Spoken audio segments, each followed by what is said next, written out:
வணக்கம் மக்களே. என்ன மக்களே, வீட்டுக்குள்ள ஒவ்வொருத்தரும் ஒவ்வொரு முக்கில் உட்காந்து டிராமா போட்டுட்டு இருக்காங்களே, என்ன கதை இதுல? நம்ம சாண்ட்ரா அவர்கள் நேத்துல இருந்து ஒரு பலத்த டிராமா போட்டுட்டு இருக்காங்க. சாண்ட்ரா பொறுத்தவரைக்கும் நேத்துல இருந்து பிரஜன் கிட்டையும் திவ்யா கிட்டையும் சுத்தமா மூஞ்சி கொடுத்து பேசல. அதுல பிரஜன் கிட்ட பேசுறது அப்படியே கட் பண்ணிட்டாங்க. நேத்துக்கான லைவ் பார்த்தவங்களுக்கு தெரிஞ்சிருக்கும். பிரஜனை வீட்டுக்குள்ள அங்கேயுமா புலம்பிட்டு சுத்திட்டு இருந்தாரு. சாண்ட்ரா என்கிட்ட பேசவே இல்லை, சாண்ட்ரா என்னை எட்டியே பார்க்க மாட்டேங்க, ஒரு மாதிரி சுத்திட்டு இருக்கா, என்ன கதைன்னு தெரியல, அவகிட்ட போய் கேட்க எனக்கு பயமா இருக்குன்னு சொல்லிட்டு ஒரு மாதிரி பிரஜன் புலம்பிட்டு இருந்தாப்ல.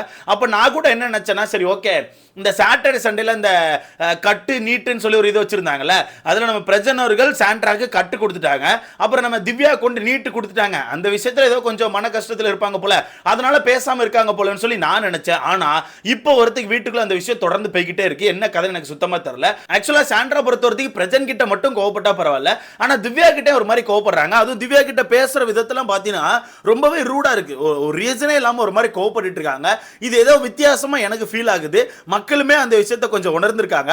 ஏன்னா மக்களுமே லைவ்ல அந்த விஷயத்தை பார்த்துட்டு எனக்கு வந்து கமெண்ட் போட்டுட்டு இருந்தாங்க, ப்ரோ இந்த விஷயம் ஏதோ தப்பா இருக்கு ப்ரோ, கொஞ்சம் கவனிங்க ப்ரோன்னு சொல்லிட்டு. அங்க எனக்கு என்னமோ வேற ஏதோ சம்பவம் நடக்குன்னு நான் நினைக்கிறேன். ஐ திங்க் திவ்யா அவர்கள் வந்து பிரஜன் கூட க்ளோஸா இருக்குது. அதாவது அவங்க பாண்ட் வந்து அண்ணன் தங்கச்சி அப்படிங்கிற ஒரு பாண்ட்ல தான் இருக்கு. அது ரொம்ப கிளியரா வீட்டுக்குள்ள சொல்லியிருக்காங்க. பட் இருந்தாலும் அந்த விஷயம் உங்களுக்கு பிடிக்கலன்னு நான் நினைக்கிறேன். ஏன்னா நீட்டு கட்டுல வந்து பிரஜன் வந்து ஒரேடியா கட் பண்ணி விட்டாப்ல, சாண்ட்ராவை கட் பண்ணி விட்டுட்டு நீட்டை வந்து நம்ம திவ்யா கொடுத்துருப்பாங்க. அது மட்டும் இல்லாமல் இந்த ஐபாக்க மேட்டர்லையுமே சாண்ட்ரா அவர்கள் பிரஜனுக்கு ஐஸ்கிரீம் கொடுத்துருப்பாங்க. ஆனா நம்ம பிரஜனை பொறுத்த வரைக்கும் திவ்யா கொண்டு ஐஸ்கிரீம் கொடுத்துருப்பாங்க. இந்த விஷயங்கள் எல்லாமே அவங்கள போட்டு குழப்பிச்சுன்னு நான் நினைக்கிறேன். ஒன்னு அப்படி குழப்பி இருக்கணும், இல்லன்னா வாண்டடா சாண்ட்ரா கண்டென்ட் பண்ண ட்ரை பண்ணணும்னு எனக்கு தோணுது. ஏன்னா வீட்டுக்குள்ள அவங்க இப்போ ஒரு கண்டென்ட்டை கையில் எடுத்தாங்க, ஓகேவா, ஒரு கண்டென்ட்டை கையில் எடுத்தாங்க. அந்த கண்டென்ட்டை பிரஜன் சொல்லியா உடைச்சு விட்டாப்ல. ஸோ மொத்தத்தில் வீட்டுக்குள்ள ஒரு ரெண்டு விதமான டிராமா போயிட்டு இருக்கு.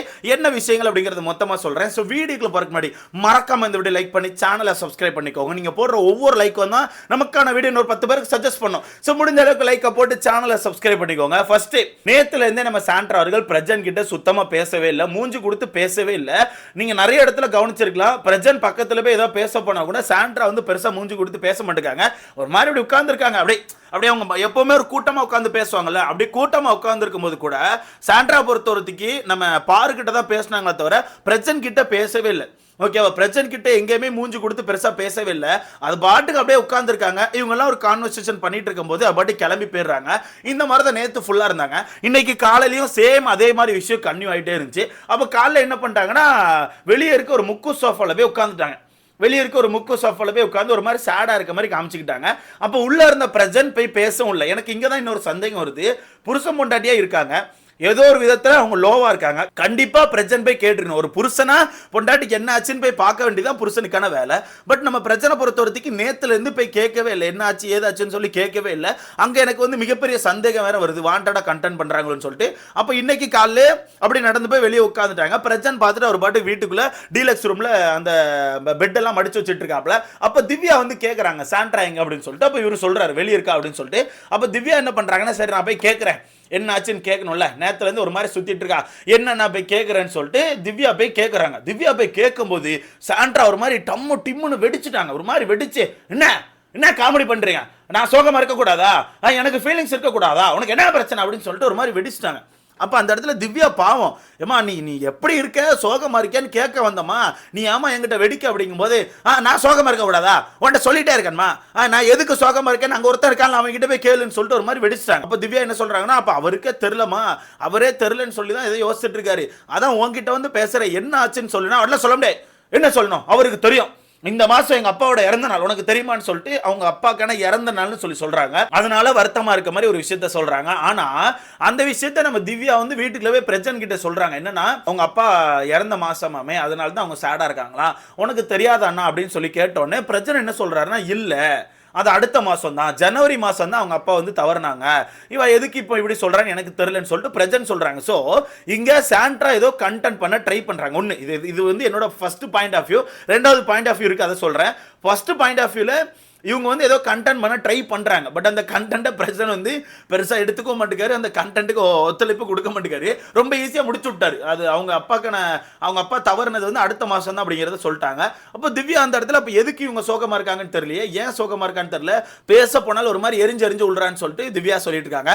உண்மையாவே திவ்யா கிட்ட தேவையில்லாம ரூடா நடந்துக்கிட்டாங்க. ஒரு மாதிரி டப்புன்னு கத்துனது, போய் அவர் கூட போய் பேசு, அவர் கூட போய் விளையாடு, நீங்க 2 பேருமே கிண்டல் பண்ணுங்க போங்க, உங்களுக்கு எல்லாம் ஜாலியா இருக்கலாம்னு சொல்லிட்டு அவர் கூட பேசுறாரு, அவர் கூட பேசுறேன்னு சொல்லிட்டு ஒரு மாதிரி திவ்யாவை இப்படியே பேசுறாங்க. அப்ப திவ்யா அந்த இடத்துல நான் என்னையா பண்ணேன், நீ வந்து எப்படி இருக்கான்னு கேட்க வந்தேன், அது ஒரு குத்தமாயா, ஏன் என்ன பிடிச்சி அடிச்சிட்டு இருக்கேன்னு சொல்லிட்டு அவங்க வந்து சேடா பேசிட்டு போறாங்க. திருப்பி சாண்ட்ரா பத்தினா வெளியே சேடாவே தான் உட்கார்ந்துருக்காங்க. சாண்ட்ரா ஒரு பிட்டு கூட மாறின மாதிரில ஒவ்வொருத்தரா போயிட்டு என்னாச்சுன்னு கேட்டுட்டு இருக்காங்க. அப்ப முக்கில் உட்காந்து ஒன்னும் இல்லைன்னு யோசிச்சுட்டு இருக்காங்க. எனக்கு இங்க இன்னொரு பாயிண்ட் ஆஃப் வியூ இருக்கு. மேபி ஒன்னு அவங்க கண்டென்ட் பண்ண ட்ரை பண்றாங்க. பட் அந்த கண்டென்ட் வீட்டுக்கு பெருசா செல்லுபடி ஆக மாட்டேங்குது. இன்னொரு கண்டென்ட் இது வந்து ஆக்சுவலாக என்னோட கற்பனை கதை மட்டுமே, மேபி தப்பா இருந்துச்சுன்னா என்ன மன்னிச்சுக்கோங்க. உங்களுக்கு ஏதாச்சும் பொசஸ் ஆயிருக்குமோன்னு எனக்கு தோணுது. ஏன்னா உங்களுக்கே தெரியும் சாண்ட்ரா பொறுத்த வரைக்கும் பிரஜன் மேல உயிரே வச்சிருக்காங்க. சின்ன விஷயம்னாலுமே சாண்ட்ரா பதறிடுறாங்க. அப்படி இருக்கும்போது இந்த மாதிரி விஷயங்களும் மேபி ஹர்ட் பண்றதுக்கான வாய்ப்பு இருக்கு. அந்த வகையில் வீட்டுக்குள்ள வந்து தான் நம்ம திவ்யாவும் பிரஜனுமே க்ளோஸ் ஆயிருக்காங்க. ஓகேவா, நம்ம திவ்யாவை பொறுத்தவரைக்கும் சொல்லியிருக்காங்க எனக்கு ஒரு நல்ல அண்ணனா இருக்காங்கன்னு சொல்லிட்டு. நம்ம பிரஜனை பொறுத்தவரைக்கும் சொல்லிருக்காங்க திவ்யா எனக்கு ஒரு தங்கச்சி மாதிரி, ஏன்னா எனக்கு வந்து வெளியே சிஸ்டர்ஸ் பாண்ட் அப்படிங்கிறது கிடையாது, இருக்காங்க பட் பேசுறது கிடையாது. அந்த வகையில் எனக்கு திவ்யா வந்து ஒரு சிஸ்டர் மாதிரி தெரியுறான்னு சொல்லிட்டு பிரஜன் அவர்கள் சொல்லியிருக்காங்க. பட் ஏதோ ஒரு இடத்துல அது சாண்ட்ராக்கு கஷ்டமா இருக்கும்னு எனக்கு தோணுது. மேபி பொசஸா இருக்குமோன்னு எனக்கு தோணுது. ஏன்னா நான் கவனிச்ச ஒருத்திக்கு இந்த சண்டே எபிசோட் இருக்குல்ல, சண்டே எபிசோட்ல நீட்டு கட்டு அந்த விஷயத்துல நம்ம பிரச்சனை பொறுத்தவரைக்கு கட்டை கொண்டு நம்ம சாண்ட்ரா கொடுத்துருப்பாங்க. சாண்ட்ரா கொடுத்துட்டு இந்த வீட்டுக்குள்ள இந்த விளையாட்டுல நான் அவளை கட் பண்றேன் அப்படின்னு சொல்லியிருப்பாங்க. அங்க கொஞ்சம் சாண்ட்ராக்கான மூஞ்சி ஒரு மாதிரி தான் இருந்துச்சு, அதுலயே லைட்டா ஒரு மாதிரி தான் இருந்து. அதுக்கப்புறம் அந்த நீட்டு இருக்குல்ல, அந்த நீட்டை வந்து நம்ம பிரஜன் அவர்கள் திவ்யா கொண்டு கொடுத்துட்டாங்க. திவ்யா கொடுத்துட்டு திவ்யா கூட இருக்க இந்த ஒரு பாண்டை வந்து நான் கன்டினியூ பண்ணணும்னு நினைக்கிறேன், இந்த உறவு வந்து எனக்கு வேணும்னு சொல்லி நினைக்கிறேன்னு சொல்லும் போது லைட்டா நம்ம சாண்ட்ரா சிரிச்சாங்க. பட் சிரிப்பு வந்து அந்த அளவுக்கு ஒரு நல்ல சிரிப்பு மாதிரி எனக்கு தெரியல, ஒரு மாதிரி சேடா தான் அப்பவும் பார்த்துட்டு இருந்தவங்க. ஓகேவா, அதுல இருந்தே சாண்ட்ரா வந்து பிரஜன் கிட்ட பெருசா பேசல. எவ்வளவு பேர் அட்ரஸ் பண்ணீங்கன்னு தெரியல. ஏன்னா நேத்து திங்கக்கிழமெல்லாம் பார்த்தீங்கன்னா சுத்தமா பேசவே இல்லை. அப்ப திவ்யா கூட சொல்லியிருப்பாங்க ஒருவேளை நீங்க கட்டு கொடுத்ததுக்காண்டி அவங்க கோவமா இருக்காங்களோன்னு சொல்லிட்டு. அப்ப பிரஜன் என்ன சொல்லியிருப்பாருன்னா அதுக்கெல்லாம் அவ கோவப்பட மாட்டா, வேற ஏதோ கதை போல, சரி விடு அவ சரியாயிருவான்னு சொல்லி சொன்னாங்க. ஆனா இப்போ ஒருத்திக்கு சரியாகல, ஒரு மாதிரி சேடா தான் இருக்காங்க. அது மட்டும் இல்லாம அந்த ஐஸ்கிரீம் மேட்டர்ல, அந்த ஐபேக்கோ மேட்டர்லையுமே நம்ம சாண்ட்ரா பொறுத்தவரைக்கும் பிரஜன் அவர்களுக்கு ஐஸ்கிரீம் கொடுத்தாங்க. ஆனா நம்ம பிரஜனை பொறுத்தவரைக்கும் தங்கச்சி ஆகிய திவ்யா அவர்களுக்கு ஐஸ்கிரீம் கொடுத்தாங்க. அப்பவுமே அங்க கொஞ்சம் மூஞ்சி ஒரு மாதிரி தான் இருந்துச்சு, சேடா தான் இருந்துச்சு. எவ்வளவு பேர் நோட் பண்ணீங்கன்னு தெரியல. சோ அந்த விஷயங்களுக்கு அப்புறமே லைட்டா நீங்க நல்லா கவனிச்சினா ஒரு மாதிரி சாண்ட்ரா வந்து ஒதுங்க ஆரம்பிச்சிட்டாங்க. இவங்கெல்லாம் பேசிட்டு இருக்கும்போது பாருகிட்ட மட்டும் உட்காந்து பேசுறாங்க, அந்த கேங் கூட பேச மாட்டேங்காங்க. பாருகிட்ட மட்டுமே ஏதாவது பேசுறாங்க, பாரு கூட மட்டுமே வெளியே சுத்துறாங்க. அந்த 2 பேர்கிட்ட உட்காந்து க்ளோஸா பேசின மாதிரி எனக்கு தெரியல. மேபி எனக்கு தெரிஞ்சு இந்த விஷயங்கள் ஏதோ ஒரு இடத்துல அவங்கள வந்து ஹர்ட் பண்ணியிருக்கு நான் நினைக்கிறேன். ஹர்ட் பண்ணியிருக்கா இல்ல பொசஸா ஃபீல் பண்றாங்களா என்னமோ தெரியல. இது எல்லாமே நார்மல் தான் ப்ரோ, கண்டிப்பா இருக்கக்கூடிய ஒரு விஷயம் தான். ஏன்னா அது அவங்களுக்கே தெரியுதுல, அவங்க வந்து ரொம்ப உயிரா இருக்காங்க. அப்படி இருக்கும்போது இந்த மாதிரி சின்ன விஷயங்கள் கூட அவங்களை கஷ்டப்படுத்தும், பொசசிவ்னஸ் ஆகும். அந்த வகையில் இந்த மாதிரி தான் ஏதோ ஒரு விஷயம் இருக்குன்னு சொல்லிட்டு எனக்கு தோணுது.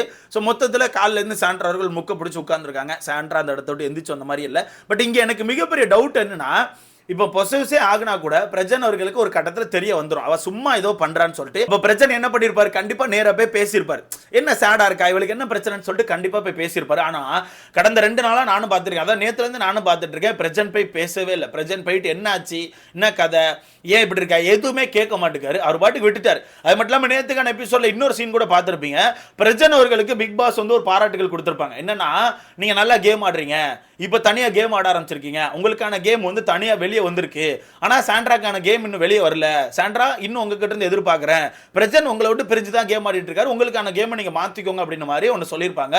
ஸோ இந்த விஷயங்கள் எல்லாமே சாண்ட்ரா மண்டே போட்டு கொடைதோ என்னமோ தெரியல.